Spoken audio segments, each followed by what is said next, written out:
every day. The early bird is working so his life don't fade away. To spend his days denying that he's got no time for flying in the breeze.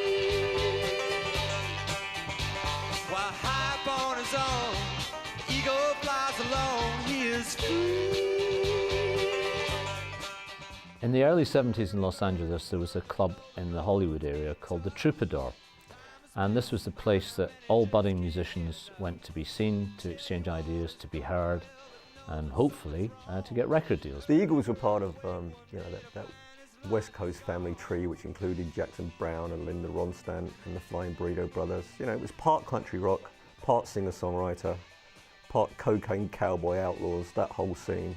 And it was a whole scene, and it was a scene that was based around the Troubadour and Hollywood at the time. The most important thing to realise about the Eagles is they were a crossover. They achieved something which hadn't really been done before, which is they took country, folk, and they managed to kind of mix this with rock and pop and created really a new sound. They were all trying to create a new sound. They were all great fans of country music from Nashville.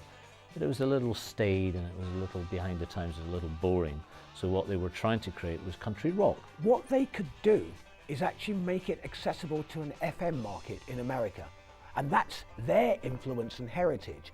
But what they actually did as well is take a country tradition that took in the likes of Hank Williams and Willie Nelson and so many others, and actually took those people and introduced them through the Eagles' music to a new generation.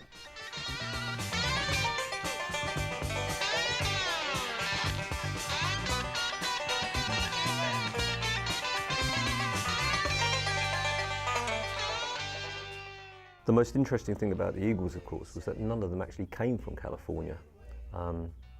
They all saw it as the promised land.